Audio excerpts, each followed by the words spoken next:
Are we live? It says we're live. This also shows that this has really got a lot of glare on it. I'm fairly certain that at home I have some black paint that I'm going to paint this plexiglass with so that it's not glaring all the time. That bothers me more than it should. How you doing? I think we should do live streams more often. This is the first time I'm trying this on this channel. It's a way to get information out there, to have a dialogue without the lag between research, writing a script, editing something, and kicking it out the door. That workflow has slowed down our release schedule. Even though I have fantastic editors to whom I am very grateful, don't for a second think that I haven't noticed that they've done an excellent job cutting this together. Thanks, guys.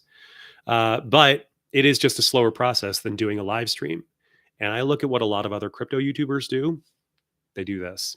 Also, other personal finance YouTubers. You look at somebody like Meet Kevin, he's doing 3 live streams a day. They just get on here and talk about a topic that they have in mind, 20 minutes, and then they're done. I come from a film production background primarily, and I like to have a more polished, edited, thoughtful piece, but it seems live streams are the way to do it right now. So here we are. Well, it's Wednesday, the 18th at 3 p.m. in the afternoon. There's some information coming out that seems to indicate that Kwon, the founder of Terra Labs, may have helped institutional investors, whales, get out of the ecosystem that was collapsing right in front of them with more of their money than the collapsing ecosystem would allow a regular pleb to get out of. I got to be honest, guys. I didn't pay much attention to Do Kwon before all of this collapsed. I had heard the name. I'd become aware of him. Obviously, Mike Novogratz was a huge fan of Terra Labs and Do Kwon. He had that huge, still has, huge tattoo, Terra Luna, big wolf howling at the moon. I wonder if he regrets that tattoo that he got literally like a month, maybe 2, before the entire collapse of the whole ecosystem. Granted, it's a decent enough tattoo, but the symbolism there, yeah, I'm going to be a Terra lunatic for the rest of my life. Permanent ink in my skin. I hope that that's a painful reminder of him. Reminder to him to have a little more hubris, or a little less hubris, excuse me. This is the kind of thing I would edit out in a normal shoot, not when we're live. There's some evidence that Do Kwon helped people get out of the ecosystem who were whales who had invested, and he screwed over the little guy. If this is true, and this is coming from, I believe, Elliptic Labs, who is a blockchain analytics firm that looks at the chain and does a little bit of blockchain forensics to figure out what's going on. If this is true, then I hope Do Kwon and all the rest of it burns to the ground even more. As I was saying before, I kind of got ahead of myself. I did not pay any attention to Do Kwon before all of this happened. I'd heard of him. I'd heard that he was a genius, that he was brilliant. But in the wake of all of this, there's some things coming out about Do Kwon that I don't know if they were secret before, but they certainly weren't emphasized. One of those things is his behavior on Twitter. Again, I didn't really follow him, but there are many, many, many examples of people challenging him. I think Terra might be weak in this fashion. And Do responding to them by saying that they're poor and stupid. My guy, are you for real right now? That's your answer? You're not going to engage the ideas, the actual objections at hand. No, you're going to tell these people that they're too poor to debate you on Twitter, a public open forum? That's a giant red flag. And in fact, the reason I became aware of this is because I saw people dredging that back up from old tweets and saying, like, this let me know pretty quickly that this was not a guy that I wanted to trust with my money. Have you seen those memes that say, it's got usually a picture of Vitalik Buterin, and it says, "This man controls my entire net worth," or something like that, tweets of this kind? Go looking for them on Twitter. They're very funny, and they're usually pictures of Vitalik in some ridiculous costume or some ridiculous photo of him. That's another thing that just happened. Vitalik on Twitter did a really long screed being pretty honest about his own complex and frustrated feelings on the development of the crypto ecosystem. And in a way, he was pretty candid about the failings of the Ethereum ecosystem, where it's falling short, and how he wants to fix it. And that guy is conflicted. That guy is having a hard time figuring out what he actually wants and values. Because in concept, he really values decentralization. In practice, he prefers to have elites make decisions for the masses. In his own words, I'm not putting words in his mouth. I don't believe I am anyway. In full transparency with you guys, I've got problems with the Ethereum ecosystem. I understand that it's valuable. I understand that a lot is built on top of it. The same was true of Terra and Luna UST. I'm not saying that Ethereum is going to collapse tomorrow, that it has some structural weakness. It's going to make it completely buckle in the immediate near future. But I do think it has structural weaknesses and shortcomings. A while back, there was an Ethereum core developer who, again, on Twitter, shared some of his thoughts about how Ethereum has problems in how it's been developed historically, and those patterns have not changed.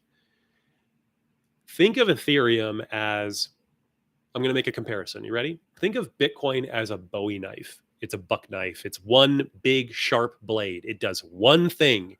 It's a blade. It's a knife. It cuts. That's it. And it's big and it's strong steel and it does that one thing. It doesn't pretend to be anything else, right? It's not a toothpick. It's not though maybe you could use it that way. It's not trying to be tweezers. It's not trying to be a can opener. It is a buck knife. It is a Bowie knife. It is a big, fat, sharp blade. Contrast that with Ethereum, which is much more like a pocket knife, but not just any pocket knife.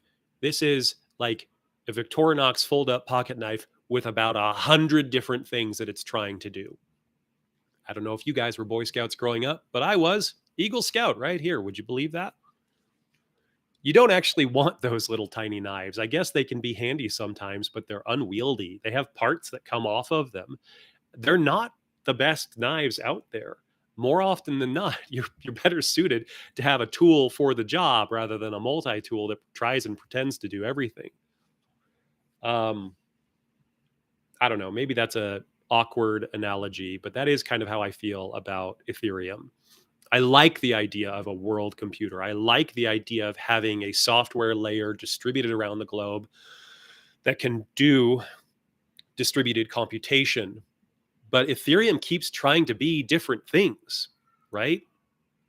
And this is very evident if you go back and you look at the record of what people called Ethereum, what they said it was, what Vitalik said it was and is.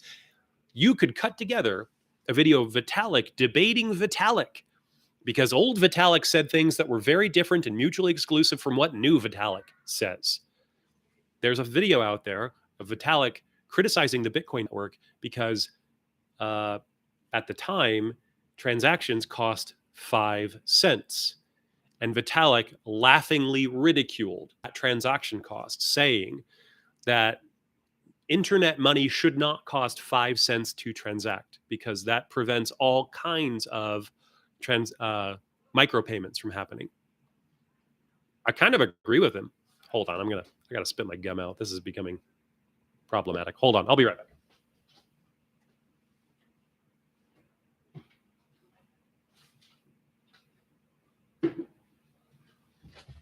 Hi, how's it going? My gum had started to disintegrate in my mouth. It was getting really gross. I agree with old Vitalik. It shouldn't cost 5 cents. It's one of the weaknesses of ecosystems that we work in right now. But it is also just a reality. It's exceptionally difficult to get costs down on something that is as inefficient as blockchains are. Efficiency is not the strength of a blockchain, right? Efficiency is the strength of a centralized database. So having an L2 network, that can help with efficiency. Having a centralized service on top of a distributed blockchain, that can help with efficiency. But expecting native high throughput efficiency of an L1 blockchain has proven to be infeasible. But old Vitalik mocked Bitcoin for having an inefficiency that would cost 5 cents per transaction. Now look at Ethereum. It's ridiculous. I paid $200 the other night to move some money around on the Ethereum network. It's absurd.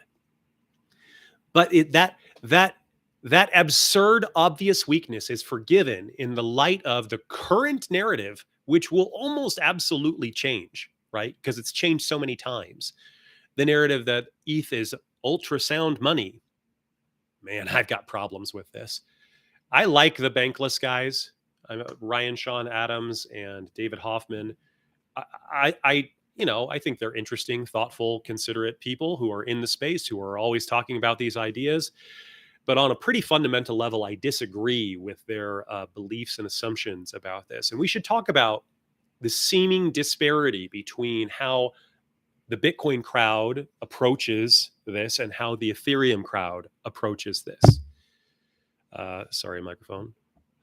The bankless guys are the ones who more or less popularized the phrase ultrasound money. That came about when Justin Drake was on their show. I think I mentioned this in a prior video, how that phrase came about. And if you watch them, and if you've been watching them for a while, this is more of a gut feeling than anything else. This is not hard evidence, but the feeling that I get in watching them is that they have talked themselves into this, right? It's hyping yourself up. This isn't, no, ETH is money. Yeah, it's money, right? When Ethereum started, it was a distributed network computer that had currency attached. It was not primarily a currency with a network. It was a network with a currency to make the network work, right? It was primarily meant for computation, for distributed computing. Now it's like, no, it's money. In fact, it's sound money. Yeah, actually, it's better than sound money. It's ultrasound money. This has all the trappings of somebody who is hyping themselves up, getting themselves to believe in something because they want it to be true so badly. I don't trust that. I see problems with the Ethereum network. I see what the transaction fees look like. I see how often transactions fail. I see how complex the network is.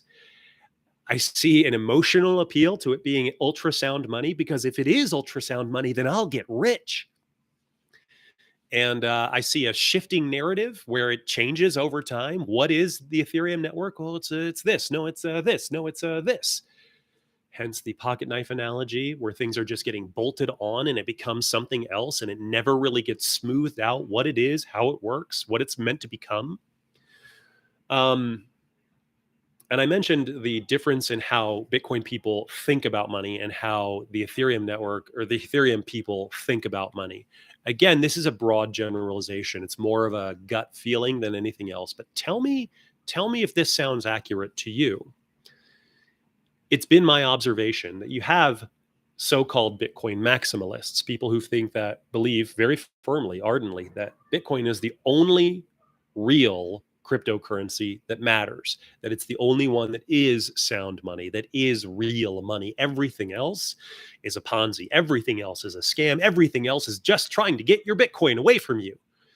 And in fact, that has proven to be true in many cases. The ICO boom of 2017 and 2018 showed most of those went belly up. And if you gave them your money, whether that came from your Bitcoin or from your Ethereum into their token, their initial coin, most of those are belly up, right? Or they're on life support. I was there. I participated in that craze. I was excited about it. I was as sucked in as anybody.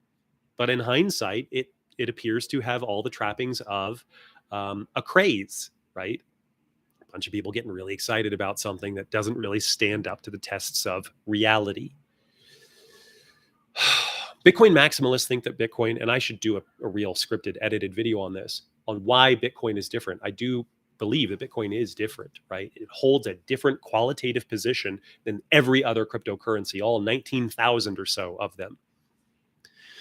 The Bitcoin maximalist approaches this almost like a religion, right? Bitcoin had an immaculate conception. This is the one true cryptocurrency. Everything else is garbage. I've been baptized through a bear market, through the fire of a bear market. I will ride this to zero. Never spend your Bitcoin. Like, these are such absolutes that it is pseudo religious. There are people who talk about how Bitcoin is not created through the hashing algorithm, it is discovered. These are eternal truths. The true nature of money is not something that we created. It wasn't invented, it was discovered. Okay, so I think that that worldview has some problems, but it is a worldview that's out there that has people joining it like a religion. On the other hand, you have people in the Ethereum camp. And there, like I said, 19,000 cryptocurrencies minted, many of them built on top of Ethereum as ERC20 tokens, right? How many tokens are out there built on top of Ethereum or built as clones of Ethereum? Ethereum compatible. And this is a fundamentally different approach. They believe that money is whatever we want it to be. It can have whatever qualities we all agree it is. It's an intersubjective reality. As long as we all agree that this is money, then it is money. There are problems with both of these worldviews, but I gravitate much more toward the Bitcoin maximalist camp. I don't call myself a Bitcoin maximalist. I'm more of a Bitcoin mostimalist, a Bitcoin supremacist, though as a blonde-haired, blue-eyed Caucasian male, I probably shouldn't use the word supremacist because that comes with all kinds of baggage that I don't want to be associated with. Ugly stuff. But if we're picking an accurate word, that's probably the one that I should be using. I'm a Bitcoin supremacist. It's not that I don't think these other coins should exist, that they're all lies and scams. I just think that they will not stand up to the test of time. They're not as strong as Bitcoin. Bitcoin will always ultimately win for a variety of historic and structural reasons that cannot be duplicated. One of which being the disappearance of Satoshi Nakamoto and its invention as a cryptocurrency before people knew that cryptocurrency was a thing that could make you a whole bunch of money. The network was operating for years before people generally started to get the idea that this had a real chance of taking a meaningful place in the global economy. The only people who believed that early on were diehard libertarians, right? Somebody like Erik Voorhees, who doesn't even describe himself as a Bitcoin maximalist. He probably occupies a similar position to me, where he's a Bitcoin mostimalist, a Bitcoin supremacist. He found out about this at PorcFest, which is a libertarian festival that happens in New Hampshire every year. Bitcoin was getting used there as currency long before almost anybody knew about it because it ideologically aligned with that group of people. Money that's separated from the centralized power of the state. That's what attracted to me. That's what attracted me to cryptocurrency in the first place. Bitcoin was a fascinating experiment in what money could be, what it meant to be money. And even before all of the crises that we've seen in the last couple of years with trillions of dollars being printed out of nothing, the libertarian crowd recognized that there are some problems with having a central bank and a Federal Reserve who control the money supply. That's subject to abuse and mismanagement, which I think is now broadly acknowledged. But in the era of Ron Paul running for president, people laughed at that idea. Now it's pretty well received that, yeah, this can go wrong in a big way. And we're all trying to, we're all hoping it doesn't go catastrophically wrong. We're hoping that they do manage to steer this ship well. Anyway, I've been rambling. In the future, when I do these, I would like to have a topic that I'm talking about and stay on topic, but that's going to be a struggle because I'm a guy who's got a brain who goes all over the place. If there's a topic that you want to cover in the future, let me know down in the comments. In fact, I should look at the comments right now, shouldn't I? Let me see if I can get my laptop up here and look at it while we're streaming. Stand by.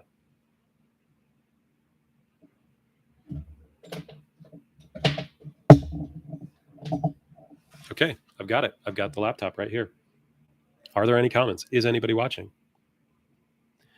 The reality might be no, there is not anybody watching. Looks like there is one person currently watching. Thank you, one fan of mine. I appreciate that so much. Can I send you a gift? Do you want to message me your contact details so I can ship you some cool gift for being the one person to watch this? I'm going to wrap up, team. If there are topics in the future that you want to cover in a live stream, let me know down in the comments and we will address that in the future. Thanks.